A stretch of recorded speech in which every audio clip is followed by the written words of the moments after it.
Special Guest bei diesem Song von Mike Oldfield von 83 war Roger Chapman. Ich verbeuge mich vor einer Musiklegende. Nicht nur Run Like the Wind hat er gesungen, er sang in Bands wie Family, The Roaring Sixties, The Streetwalkers und viele, viele Soloalben hat er gemacht. Roger Chapman, welcome along. Oh, hi there. Hello. I said I'd take my hat off to you. You're a living musical legend. Oh, and, are you aware of that many people love your music when you get up in the morning and you know that your music means a lot to many? Are you proud of what you've done over the years? To be honest, not really. You know, you kind of just, I mean, at the end of the day, we're only ordinary people, the same as everyone, you know. I mean, everybody has some special gift, or almost everybody. No, I mean, I just wake up in the morning and have breakfast, and I don't have no general thoughts about whether the world loves me or not. I mean, obviously, if I'm making music, then I hope I'm going to reach the people that are listening. But it also has to reach me first, the music that I make. And hopefully we fall side by side, and if the people like my music as well, then that's good. But I really don't wake up thinking, how famous am I? No. I think people like Madonna do that, don't they? I don't think people like myself do it. I don't know. Sorry, Madonna, but there we go. Ich bin nicht wirklich stolz darauf, ein Star zu sein. Ich glaube, solche Leute wie Madonna sind das. Jeder hat doch irgendwie besondere Fähigkeiten, sagt Roger. Also es ist nicht so, dass ich morgens aufstehe und mich selbst bewundere. Ich möchte schon die Leute erreichen, die meine Musik lieben, aber erstmal muss meine Musik mich selbst erreichen, muss ich selbst derjenige sein, der damit glücklich ist. Warum hast du nach Shadow on the Wall nicht mit Mike Oldfield weitergemacht, nach diesem Erfolg damals? Why didn't you carry on with Oldfield after that success in 83? Well, I mean, it was only a one-off, really. You know, we weren't kind of bosom pals or anything. We kind of, we almost met just for the session. We never hung out together. We weren't social friends or anything. We basically got in touch through a mutual friend, and we were kind of saying hello via, and apparently he'd auditioned for Family when we were looking for bass players. He'd come along as a bass player. Mike Oldfield? Yeah, but I didn't know. Obviously it was before he ever had his own success. And he failed the audition. You didn't take him? Well, we didn't know him. You know, he's just I wanted. I mean, he told me that. I didn't. I wouldn't have known. But he got his own back in the studio. But no, we didn't. We never. There was a time afterwards, maybe 2 or 3 years later. He asked me if I wanted to be involved in something else again, and we had a couple of goes in the studio, but nothing ever came of it. But I say, you know, we don't hang out together or anything. You know, it was almost we met on the session. We did the song, and then I did a couple of TV things because we were, doing promo on Shadow on the Wall, and we were doing TV shows and things. And we met on that, but we never met any other time. You kept working with Maggie Riley. Actually, I worked with Maggie about last week. Oh, you did? Yeah, she's singing. Maggie Riley hat viel für Mike Oldfield gesungen, und letzte Woche hat Roger Chapman Maggie Riley noch einmal getroffen, die Frau, die Moonlight Shadow mit Oldfield gemacht hat. Yeah, well, I worked with Maggie about a week ago, and she is singing so sweetly. She's singing fantastic. And I've not seen her since those days, to be honest, because the style of music we don't generally meet at gigs. You know, we were doing a corporate show. Yeah. 2 weeks ago maybe, and we were both on the same show, and it was good to see her, and she's singing fantastic actually. Sie ist so eine tolle Sängerin, sagt Roger Chapman. Vor einer Woche haben sie sich nochmal getroffen, Maggie Riley, und beide waren Gäste bei Mike Oldfield. Mike Oldfield und Roger waren keine Busenfreunde seiner Zeit. Wir haben das Ganze aufgenommen, Shadow on the Wall, das war's, sagt Roger. Aber es gab mal eine Session, bei der Rogers Band einen Bassisten gesucht hat, und wer kam vorbei? Niemand Geringeres als Mike Oldfield, und sie haben ihn nicht mal genommen als Bassisten, sondern jemand anders. Also eine kleine Geschichte am Rand. What was the most moving moment in your career? Was war der bewegendste Moment in deiner Karriere? The most moving moment in my career, I think, was when I heard Jerry Lee Lewis had sang one of my songs, recorded one of my songs. Which was it? It's a, oh dear me, it's a song,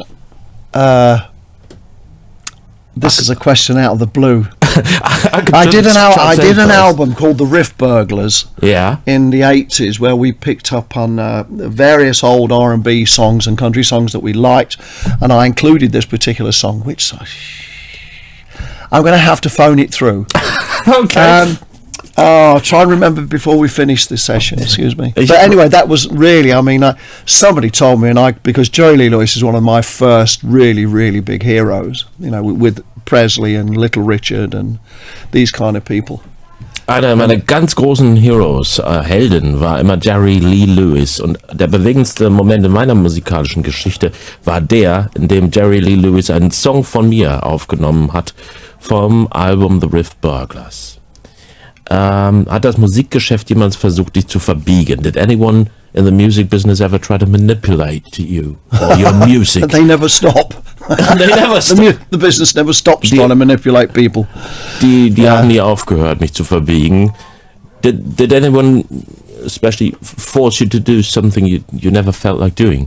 Well, no, I suppose that's really one of my points, is that I refuse to be made to do things, you know. I mean, I can be quite forceful myself, and I will only go so far if bells start ringing my head and I think it's not the correct thing to do, then I won't do it, you know. I mean, there's only a certain amount of blatant commercialism I will do. There's only a certain amount of sort of kind of promotion I will do, depending on my own moral standards, you know, as a musician. So, no, I don't get forced to do things very often, unless it's illegal, you know. Illegal, but no, I mean, I don't, you know. I mean, the thing is, there are certain things to be a musician that you accept, and obviously to promote your music, you will do. But then there are certain levels of what people consider promotion that are not really. They don't go hand in hand in being a musician and being true to yourself, you know. So I mean, I couldn't really tell you where the line is. It's only when the suggestion comes in, and I will say yes or no, you know. So. Ich bin meiner eigenen Moral als Musiker immer treu geblieben, sagt Roger. Und für mich gibt es schon eine Grenze, wo es aufhört, was ich machen würde, um meine Musik zu promoten. Jetzt kommt Roger Chapman im Alter von 65 Jahren mit einer neuen CD und der dazugehörigen Tour um die Ecke, One More Time for Peace. What's the idea behind One More Time for Peace? Well, I mean, I think the line itself kind of says what it is. It's almost kind of, you know, every day we wake up to this. There's a war zone here, or there's something bad happening here, and it's a bit of a crazy world out there. And I think I wanted to. I didn't actually make up the song; it came very quickly, and I just kind of almost felt myself writing it. And then I wanted it to be almost like a folk song, you know, like in the sense. I mean, as a feeling. I don't mean like, you know. As a feeling of folk, as in a people song.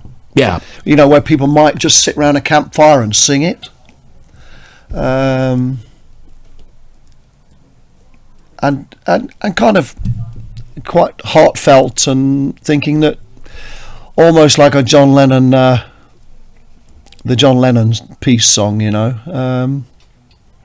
Give peace a chance. Yeah, you know, it was almost one of those. And I've actually, that's the first time I've ever thought of the Lennon song in conjunction with that. But I suppose in a general sense, that's what I felt I wanted to write. Something where people could actually just sing, one more time for living, one more time for love, you know, and sing together and have a little warmth in our hearts, you know, as opposed to everyday murder and slaughter and famine and floods and and get away from that for a while, really. Jeden Tag wachen wir auf und stellen fest, dass es wieder irgendwo Krieg gibt und gewöhnen uns fast schon daran. Dieser Song One More Time for Peace.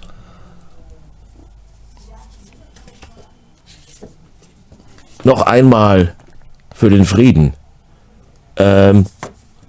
Er sollte so ein Folk-Feeling haben, so eine Art Lagerfeuer-Atmosphäre, auch wenn es jetzt kein Folk-Song ist. Aber ich fühlte mich so ein bisschen inspiriert von Leuten wie John Lennon, der einmal Give Peace a Chance gesungen hat.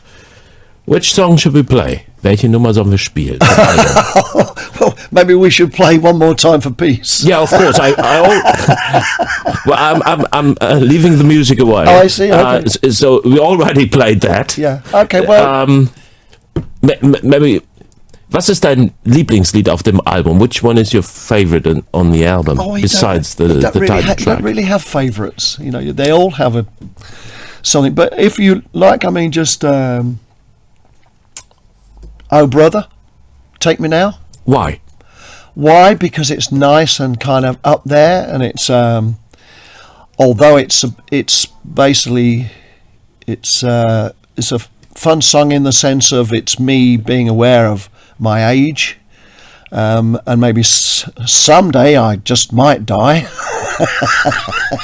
Don't say that, Roger. No. But no. Yeah, I mean, it gets to be pretty obvious, and it's just kind of a fun take on. It's not the doom.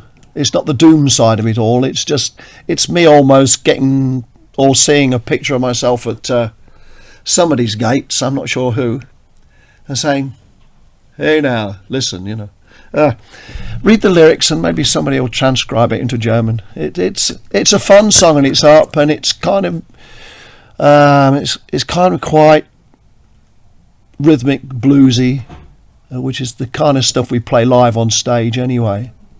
And it's kind of has a fun message to anybody who might be up there. Do you believe in God? Glaubst du an Gott? No, I don't, no. Dieser Song Oh Brother ist rhythmisch und bluesy und ich habe viel Spaß daran. Ich weiß, dass ich 65 bin und ich weiß, dass ich doch irgendwann vielleicht sterben muss und habe mich so ein bisschen damit auseinandergesetzt, was uns dann erwarten könnte. But I'm aware of the philosophy and the theory, but I don't believe in it. I don't believe in the image and the imagery. I believe in the philosophy. Let's put it that way. In the philosophy. Philosophy, as in love. The love idea is all, something's really. happening after death. No, I don't. No. I think people just die. Yeah. And you make way for someone else, you know. Mm-hmm. So, just ants on a planet. Mein Gast in der Domradio-Wunschzeit ist Roger Chapman, der Mann, der seit 40 Jahren musikalische Erfolge feiert. Mehr als 40 Jahre. Weit mehr als nur Single-Hits wie Shadow on the Wall mit Mike Oldfield, Run Like the Wind mit Mike Batt hatte. Siehst du dein neues Album One More Time for Peace in einer Reihe mit Comeback-Alben, wie sie gerade die Eagles oder Led Zeppelin rausgebracht haben? Alte Helden zurück im Rampenlicht. Do you regard One More Time for Peace as one more contribution to the old heroes coming back series, like, you know, the Eagles went back and came back, and Led Zeppelin? No, not. You know, I'm a single person. I don't disband then form again. You know, it doesn't work like that. Yeah. No, I'm an ongoing musician. This is what I've done all my life, and I write. And basically, I suppose I'm going to be writing or thinking some musical theory or thing every day. It's what I do. It's a permanent process of the way I live as a person. You know, I'm an artist. I consider myself an artist. As a painter will get up in the morning and maybe, you know, wash his brushes out and maybe put a few sketches on the wall, you know, and that's exactly the same theory as being a musician like myself, I think. And that's what this is not these are just things that I've written about, and as I said, with being emotionally hit day by day with certain things that come into your life, you know. On the album, you know, there are songs like the One More Time for Peace, for instance, which is a daily influx into our faces of, again, war, pestilence, blah blah blah, and it was just something to get away from it, because you can't help from feeling very conscious about all the world's troubles, And I wanted to consciously get away from that. But on the record itself, on the album, there's a song for my son who's just growing up now, and they're all kind of, the songs I write, they're just emotionally very personal. They're cryptic life stories, of my own there. And there's a hymn there, a very old English hymn, the Jerusalem. Right. But which is not a religious thing for me. It's just an emotive song. And I heard it and read the words in an emotional experience at somebody's wedding in a church. Right. And this song was part of the church service, and I went, oh, blimey, I really like this, and I decided to sing it. I decided to do a version of it, and generally that's the way I make music. Is it has to hit me emotionally, and the writing too. It's all kind of quite personal. So there's no coming and going. No, in music business. Not for me. Yeah. Could you ever imagine to stop playing music? Kannst du dir vorstellen, irgendwann aufzuhören? I don't think you can. Again, most of the people I know in the business, obviously, they're of a certain age. They're kind of 50s on and been playing music most of their lives. And you don't really do anything else. It's. Obviously, we've been lucky enough to be have a certain gift where we it's not only a hobby, but we can actually earn a living from it too. So we're doing the thing that we're born to do, as it were, but can still make a living by doing it. As opposed to, well, some people like working in shops, but I assume musicians don't. Ich bin ja ein Einzelmusiker und keine Band, sagt Roger Chapman. Das heißt, ich kann mich gar nicht auflösen und wieder formieren. Ich bin Künstler, das habe ich mein ganzes Leben getan, und solange ich lebe, werde ich auch nicht damit aufhören. Ich bin einfach dazu geboren. Ein Lied auf dem Album ist ein Song für meinen Sohn. Also das ist nur ein Beispiel. Es sind sehr persönliche Songs und meine Lebensgeschichten und alle die Sachen, die mich berühren emotional, die verarbeite ich in Songs. Das heißt, es geht hier nicht darum, irgendwie etwas Aufgesetztes zu machen. Was ich mache, kommt aus mir heraus. Wer ihn liebt, nennt ihn Chappo. Roger Chapmans Spitzname. Where did you get the nickname Chappo? Chappo, when I was at school. Already? Yeah. Did you invent it or the others? No. Just kids being kids, Ja. They just. Den Spitznamen Chappo hat er schon seit Schulzeiten. Maybe you feel like saying hello to my listeners. Oh, well, hello, listeners. Would you? That's my name, Tommy Millhome. Can you? Tommy Millhome. Yeah. Okay. Yeah. Hi there. This is Roger Chapman. I'd really like to say hello to you and an up-and-coming Merry Christmas. Hi, this is Roger Chapman, and I'd like to wish you all a Merry Christmas for 2007, and you're going to be listening to, or is that Millhome? Millhome, yeah, like the Mill. It's a suburb in Cologne. It's the wrong way around. Okay. Hi, Roger Chapman here, and it's almost Christmas 2007, and now I'm going to wish you all a very Merry Christmas and a Happy New Year. And Tommy Millhome is now coming to talk to you and tell me and you a little about music. Bye-bye. Chappo, thank you very much for being with us. Lots of love.